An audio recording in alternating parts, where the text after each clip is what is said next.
ராமமூர்த்தி அவர்கள்ட்ட கர்நாடகாவில் மே 2ஆம் தேதி பேசியிருக்கிறார் ராகுல் அம்பானி அதானியை பற்றி. மகாராஷ்டிராவில் மே 3ஆம் தேதி பேசியிருக்கிறார் அப்படின்னு ஆதாரங்களுடன் வீடியோ ஆதாரங்களையும் வெளியிட்டு எத்தனை முறை பேசியிருக்கிறாரு அம்பானியை பத்தி அதானியை பத்தி. ஏன் பேசவே இல்லை? மக்களவை தேர்தல் அறிவிப்பு வந்த இதிலிருந்து அம்பானி அதானியை பற்றி ராகுல் பேசல அப்படிங்கிற ஒரு விஷயத்தை முன்னெடுக்க வேண்டிய அவசியம் என்ன? இல்லை, முதல்ல நண்பர் சொல்றாரு பொய்யில் அடுக்கிறார். 2006லையும் 2009லையும் பிரதமராக இருந்த மன்மோகன் என்ன சொன்னார்? இந்த நாட்டினுடைய செல்வத்தில் ரிசோர்சஸில் முதல் ஷேர் இஸ்லாமியர்களுக்கு சொன்னாரா இல்லையா? மத அடிப்படையில் முதல்ல இந்த மாதிரி பேதத்தை ஆரம்பிச்சது யார் சார்? அது எடிட் காங்கிரஸ் சார். சார் நீங்க பேசும்போது நான் பேசல. கொஞ்சமாவது சபை நாகரிகத்தை நம்ம மெயின்டைன் பண்ணணும்னு நான் நினைக்கிறேன். அதுக்கு பொய் சொல்ற சபை நாகரிகம் சார். நீங்க பொய் சொல்றதுல இல்ல, நான் ஒரு கேள்வி கேட்கிறேன், ஒரே ஒரு கேள்வி கேட்கிறேன். இதே காங்கிரஸ் கட்சிக்காரங்க கிட்டையும் இதே கம்யூனிஸ்ட்காரங்கள்ட்டையும் நான் ஒரே ஒரு கேள்வி முன்வைக்க விரும்புறேன். ஏன்னா 10 வருஷமா நீங்க பொய்யும் புரட்டுரையுமா ஒன்று பண்ணிட்டு இருக்கிறீங்க இல்லையா? இப்போ உங்களுக்கு பதட்டம் வருது. இவர் பிரதம மந்திரி பொய் சொல்லாமான்னு கேட்குறீங்க. ஒவ்வொருத்தருடைய வங்கி கணக்குலையும் 15 லட்ச ரூபா போடுவேன்னு சொல்லிட்டு மோடி பேசினா அந்த என்னமோ நீங்கள் 200 300 வீடியோ ஆதாரம் எடுக்கிறீங்களா? ஒரு வீடியோ ஆதாரத்தை எடுத்து ப்ரொடியூஸ் பண்ணுங்க. மோடி 2014 ஒவ்வொருத்தருடைய அக்கௌண்ட்லையும் 15 லட்சம் போடுவேன்னு சொன்னார் அப்படின்னு அந்த வீடியோவை எடுத்து உங்களால் கொடுக்க முடிஞ்சா நீங்கள் உத்தமர்கள். இல்லையா? 10 வருஷத்துக்கு மேலே ஒரு பொய்யை திரும்ப திரும்ப திரும்ப திரும்ப சொல்லி அது உண்மையாக்க முயற்சி பண்ணி அதில் நீங்கள் தோல்வி அடைஞ்சிருக்கிறீங்க. ஒன்று. ரெண்டாவது, உங்கள் மேனிஃபெஸ்டோ, காங்கிரஸ் கட்சியினுடைய மேனிஃபெஸ்டோ ஒன்று சொல்லுது. அதுக்கப்புறம் ஹைதராபாத்லையும் இன்னொரு ஊர்லேயும் ராகுல் காந்தி என்ன பேசுகிறாரு? செல்வங்களை பறித்து நாங்கள் இஸ்லாமியர்களுக்கு கொடுப்போம்னு பேசுகிறாரா இல்லையா? இல்லை, அவ்வளோதான் சொல்லுவீங்க. ஓப்பனா சொல்றாரா? இஸ்லாமியர்களுக்கு இல்லை செல்வத்தை மீட்டு இஸ்லாமியர்கள் உட்பட அனைவருக்கும் நாங்கள் பகிர்ந்தளிப்போம்னாரு.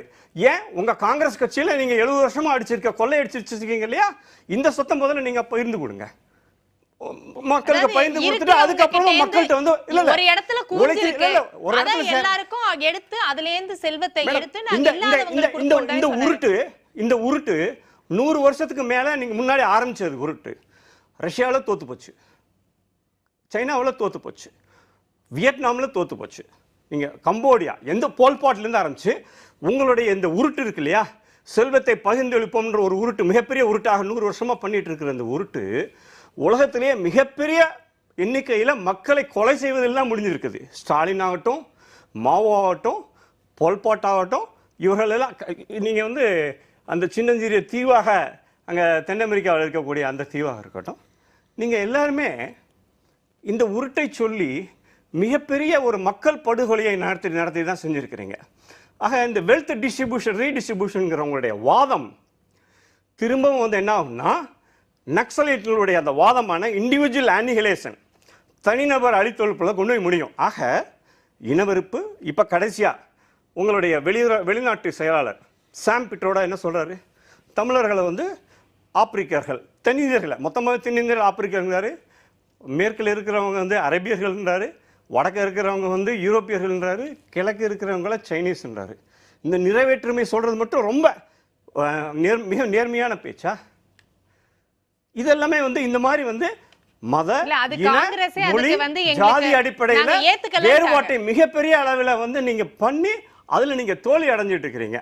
ஸோ பிரதமர் இவ்வளோ நாள் பேசும்போது அவர் சொன்னதில் ஒரு வாக்கியத்தை மட்டுமே எடுத்து நீங்கள் அதில் மிகப்பெரிய ஊதி காண்பிக்க முயற்சி பண்ணீங்க. அவசியம் என்ன? அதான் நீங்கள் 2009 மோடி எதுக்க வேண்டிய மௌத்கா சௌதாகர்னு சொன்னீங்க, மரண வியாபாரின்னு சொன்னீங்களா இல்லையா? ஸோ தனிநபர் தாக்குதல் அப்படிங்கிற ஒரு விஷயத்தை பற்றி காங்கிரஸ் தான் 2009 தொடர்ந்து பண்ணிட்டு இருக்கிறது. இன்றைக்கும் அது பண்ணுது. அவங்க சொல்றதுக்கான அவசியம் என்ன சார்? அதானி அம்பானி கிட்ட இருந்து பணம் வாங்கிட்டீங்களா? கட்டுக்கட்டா காங்கிரஸ்க்கு பணம் வந்துருச்சா? அதுவும் கருப்பு பணம் அப்படின்னு சொல்றாரு. கேட்கிறாரு தேர்தல் பரப்புரையில் நீங்கள் இந்த மாதிரி தொடர்ந்து இந்த மாதிரி கேள்வி கேட்கும் போது அவர் பதில் கேள்வி ஒரு கேள்வி கேட்டோம்னா அந்த இடத்துலயே க்ளைம் பண்றாங்க சார். பேசி இருக்காரு ராகுல். Correct madam. பேசி இருக்கறத நீங்க எப்படி பேசலன்னு ஒரு பதட்டத்துல சொல்லுவீங்க? ராகுல் 200 இடத்துல பேசினதா நீங்க சொல்றீங்க இல்லையா? ராகுலோட அந்த மக்கள்கிட்ட இருந்து செல்வத்தை பறிக்கிற நியூஸ் வருது. செல்வத்தை பறித்து நாங்கள் எடுத்துகிட்டு போய் ஆளை நாங்கள் எங்கள் இஷ்டப்படி பிரித்து கொடுப்போம்னு சொன்னாங்க இல்லையா? அந்த நியூஸ் வருது. ராகுல் வந்து மன்மோகன் சிங் வந்து நண்பர் சொல்றாரு இல்லவே இல்லை என்றார். 2006 2009 நிச்சயமாக நான் தொலைக்காட்சியில் அந்த முழுவதுமே பார்த்தேன். மன்மோகன் சிங் சொன்னாரு இந்த நாட்டின் செல்வத்துல முதல் ஷேர் ஃபர்ஸ்ட் ஷேர் எல்லாம் இருந்தாலும் முஸ்லிம்களுக்கு முன்னுரிமைன்னு சொல்லிருக்காரு. முதல் ஷேர் அந்த வார்த்தை சொல்லிருக்காரு.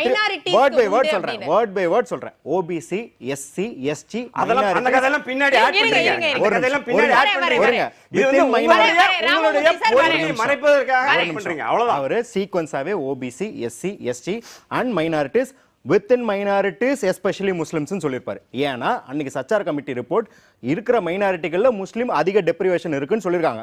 சோ அவர் அந்த ஆர்டர்ல சொல்லிருக்காரு ஓபிசி எஸ்சி எஸ்டி மைனாரிட்டிஸ். இன்னைக்கு சோஷியல் ஜஸ்டிஸ் எம்பவர்மெண்ட் மோடி அரசாங்கத்தில் இருக்கிறது அதே சீக்வென்ஸ்ல தானே போட்டுருக்கு ஓபிசி எஸ்சி எஸ்டி மைனாரிட்டிஸ்னு. ரொம்ப கரெக்ட். அப்போ ஆர்டிகல் 370 வந்து ரத்து செய்யறதுக்கு முன்னாடி காஷ்மீர்ல ஏன் எஸ்சி எஸ்டி ரிசர்வேஷன் இல்ல, காஷ்மீர்ல ஏன் பெண்களுக்கு சொத்துரிமை மறுக்கப்பட்டது? நீங்கள் உங்களுக்கு ஓணும்னா இஸ்லாமிய தீவிரவாதத்தை தாங்கி பிடிப்பீங்க.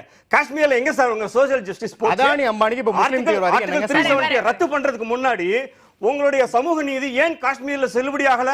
அந்த இடத்துல நீங்க இஸ்லாமிய தீவிரவாதிகளை உயர்த்தி சமூக நீதி பத்தி கேட்போம் சார். இப்ப இந்த பண விஷயத்துல எதுக்காக பேச வேண்டும்? அதுவும் கருப்பு பணம் வந்துருச்சா அப்படின்னு சொன்னா அதுக்கு தான் காங்கிரஸ் தரப்புல இருந்து கேக்குறாங்க. இப்ப சிபிஐ இடி வச்சு நீங்க வந்து அத ரெய்டு விடுங்க அப்படின்னு கேக்குறாங்க. மேடம் 2016 அப்புறம் கருப்பு பணமே இல்லையே, ஒழிச்சிட்டாங்களே. அதான் எப்படி கருப்பு பணம் இருக்கும்? அதைத்தான் கேக்குறோம். 2014 ஒழிச்சோங்கறீங்க, அப்புறம் எப்படி கருப்பு பண மதிப்பிழப்பு அப்படிங்கறதே கருப்பு பணத்தை மீட்கிறதுக்கு தான். நண்பர் சொல்ற ஒரு விஷயம் எப்படிங்கறாரு? இல்ல அந்த ஒழிப்பினால தான் இன்றைக்கு வந்து உங்களுடைய தேசமாகிய பாகிஸ்தானுடைய பொருளாதாரம் எங்களுடைய தேசம் பாருங்க. ஒரு ஷோல ஒரு எங்களோட பாகிஸ்தானுக்கு இல்ல நீங்க வந்து உங்களுடைய ஆட்சி காலத்துல தானே நாசிக்ல இருந்து நோட் அடிக்கிற ஒரு சிம்பிள் கேள்வி, நோட் அடிக்கிற மிஷினை எதுக்காண்டி பாகிஸ்தானுக்கு வித்தீங்க சார்? எங்க இதே காங்கிரஸ் கட்சி, இதே ப. சிதம்பரம், இதே சோனியா காந்தி, இதே மன்மோகன் சிங் நோட் அடிக்கிற மிஷினை பாகிஸ்தானுக்கு வித்தீங்களா இல்லையா? சார் அதானி அம்பானி பத்தி கேட்டா பால் பாட் வரைக்கும் போறீங்க. அதுக்கு பதில் சொல்லாம நீங்க என்ன இல்ல நீங்க என்ன பண்றீங்க? கேள்விக்கான பதில் வில்சன் நிச்சயமாக உங்களுடைய நீங்க என்ன பண்றீங்கன்றத கண்ணாடியா பாருங்க. அரசியல் காரணத்துக்காக பேசுறோம். அந்த மிஷின் 1000 மிஷின் ப்ரொடக்ஷன் ஆயிருக்குது. அந்த மிஷின்ல வந்து இந்தியன் நோட்டு மட்டும் அடிக்க முடியும்னு கிடையாது. அதுக்கு வந்து தேவையான எக்யூப்மெண்ட்ஸு, தேவையான அப்பரேட்டஸ் நிறைய இருக்குது. பேப்பர் கொண்டு அது ஸ்பெசிஃபிக்காக தேவை. அது மிஷின் வந்து எந்திரம். அது எந்த அமெரிக்கன் கரன்சி அடிக்க சொன்னாலும் அடிக்கும், எந்த கரன்சி அடிக்க சொன்னாலும் அடிக்கும். ஆனால் அது வந்து அரசியலுக்காக நம்ம பேசுகிறோம் ஒழிய வேற ஒன்றும் கிடையாது. இல்லை ஆமா, எதனால பாகிஸ்தான்ல இருந்து அந்த கரன்சி வருது நின்னுச்சு? அதுக்கான காரணத்தையும் சேர்த்து சொல்லுங்க. இல்ல இல்ல பாகிஸ்தான் ஒரு அரசியல் காரணம்னா இதுவும் அரசியல் காரணம் சொல்லுங்க.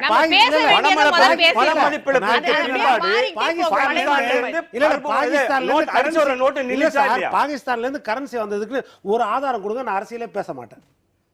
இப்ப சொல்லுங்க, ஒரே ஒரு ஆதாரம் கொடுங்க. பாகிஸ்தான்ல இருந்து கரன்சி வந்துக்குது, அதுக்கு முன்னாடி ஒரே ஒரு ஆதாரம் கொடுங்க. அவங்களை கைது பண்ணது சொல்லுங்க, அவங்க மேல தண்டனை வாங்கி கொடுத்து சொல்லுங்க. தேச விரோத ஒரு கருத்தை வந்து ஆதாரம் இல்லாம சொல்லக்கூடாது. அதுதான் ஒரு சின்ன ஆதாரம் மட்டும் தான் சொல்றேன். இல்ல அதெல்லாம் சிம்பிளான ஆதாரம். நீங்க வந்து நம்ம ஊர்ல வந்து முத்திரைத்தாள் நோட்டு அடிச்சதுல இருந்து ஆரம்பிச்சு எல்லாமே நடந்திருக்கிறது. ஆனால் ஏன் 2016 அப்புறமா அது நடக்கல அப்படிங்கறத என்னோட கேள்வி. அது பாகிஸ்தான்ல இருந்து தான் கள்ளநோட்டு பிடிக்கிறாங்க. எல்லா இடத்துலயும் கள்ளநோட்டு பிடிச்சிருந்தா இருக்கிறாங்க. அது காலம் ஃபுல்லா நடந்துட்டு தான் இருக்கும். நீங்க என்ன பண்ணாலும்